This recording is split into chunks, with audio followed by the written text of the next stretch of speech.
नमस्कार. आज आपण बघणार आहोत की गौरींना साडी कशी नेसवायची, गौरींच्या साडीचा ब्लाउज कसा असेल आणि गौरींच्या स्टँडची मेजरमेंट हाईट कशी मोजायची. ठीक आहे, तर आता हा आपला हाफ बॉडी आहे आणि त्याच्या खाली स्टँड आहे. खूप जणांकडे कोथळ्या असतात, स्टँड असतात, हाफ बॉडी फायबरच्या बॉडीज असतात. सो त्या सगळ्यांना ही साडी बसते. नंतर स्टँडचं मेजरमेंट कसं घ्यायचं ते बघूया. ही हाफ बॉडी आहे आणि त्याच्या खाली आपण एक टिपई सारखा स्टँड ठेवला आहे.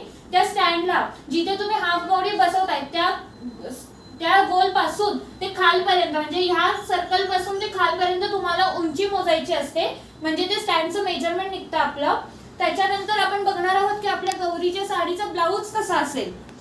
ठीक आहे, हा ब्लाउज आहे गौरीच्या साडीचा आणि तो आपला हात जो आहे ते पूर्ण ओपन आहेत. आपल्या रेग्युलर ब्लाउज सारखे ते स्टिच नाहीये, पूर्ण ओपन आहे. त्यामुळे हे इझिली आहे ना आपण गौरींच्या हातात घालू शकतो, हात घालू शकतो. आणि बॅक साइडनी पण आपला ब्लाउज आहे तो फुल्ली ओपन आहे. त्याला मागे पण नॉट्स आहेत, हाताला पण नॉट्स आहेत. त्यामुळे इझिली ते वेअर करता येतं. काही हाफ बॉडीला पेंटेड ब्लाउज असतात, माझ्या हाफ बॉडीला पेंटेड ब्लाउज आहे, सो मी हा ब्लाउज आता वेअर करणार नाही आहे. त्यानंतर आपण बघतोय की गौरीच्या साडीचा शेला कसा असतो. हा असा येतो गौरीच्या साडीचा शेला. टोटली तुम्ही साडी नेसवून झाल्यावर गौरीला एक छान लुक देण्यासाठी हा शेला घेऊ शकता साडीवर. त्याच्यानंतर आपण आता बघणार आहोत की गौरीची साडी ऍक्च्युअल मध्ये कशी नेसवायची किंवा त्यामध्ये कसं आपण म्हणजे घालू शकतो स्टँडला, फायबर बॉडीजना. ही साडी आहे, हा सगळा फ्रंट साडीचा पॅटर्न आहे. त्याच्यानंतर ही बॅक साइड आहे, म्हणजे ह्याला आपण बॅक साइडचा जो काष्ट आहे तो आहे. साडीला आपण वरती नॉट दिलेली आहे मागे, आणि मागे साडीला वेल्क्रो आहे टोटली. जेव्हा तुम्ही हे वेल्क्रो ओपन करता तेव्हा ही जी साडी आहे ती पूर्ण मागून ओपन होते आणि आतून साडीला पूर्ण अस्तर येतं. ठीक आहे, ओपन झाली की हा फ्रंट साइड आहे.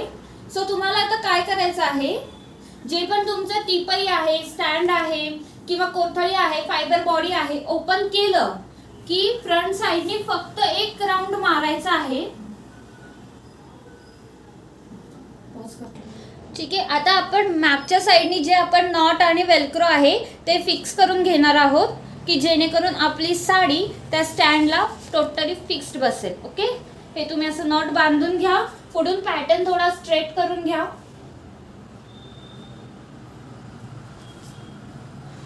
नॉट बांधली. हा आपल्याला हे वेल्क्रो फिक्स करायचे असतात.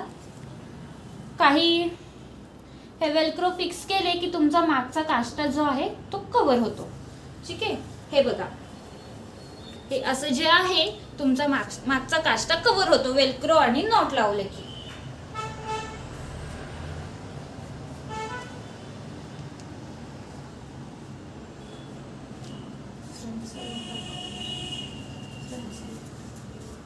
आणि हा आता तुमचा नाडी बांधून झाल्यावर तुमचा हा फ्रंट पार्ट आलेला आहे. आता आपण पदर घेऊयात, साडीचा पदर घेऊया आपण आता.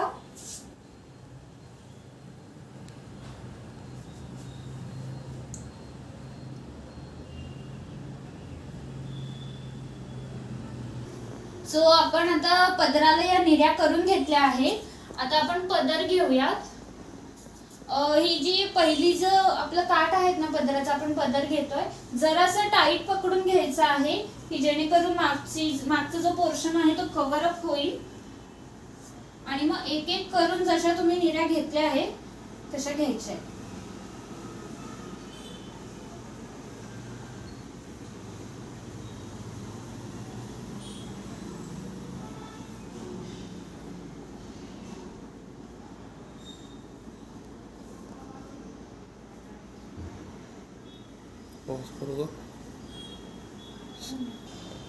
सो आता हा आपला पदर घेऊन झाला आहे आणि छानपैकी आपला शाही बस्तानीचा नऊवारीचा पॅटर्न गौरीसाठी रेडी झाला आहे. त्यानंतर तुम्ही इथे पदराला पिनअप करून घ्या.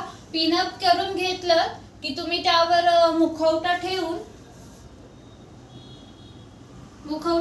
तुम्ही तुम्हाला काही ज्वेलरी घालायची असेल ती घालू शकता, किंवा तुम्हाला जर वाटत आहे की मुखवट्यावरून आपण पदर घ्यावा तर तुम्ही असाही पदर घेऊ शकता.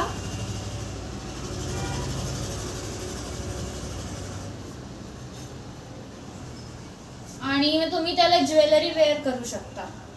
आणि शेला घ्यायचा असेल तुम्ही असं त्यावर शेला घेऊ शकता. हा, पण पॅटर्न झाकला जाणार नाही असं ठेवू शकता किंवा मागच्या दोन्ही हातामधून तुम्ही शेला पण घेऊ शकता. बस ना एवढंच. कसं आपण नऊवारी साडी गौरींना नेसवतो, खूप छान दिसते ही नऊवारी साडी. हा शाही मस्तानी पॅटर्न आहे. कधी पण इझिली तुम्ही साडी वेअर करू शकता. खूप सोपं आहे साडी वेअर करायला. Thank you so much.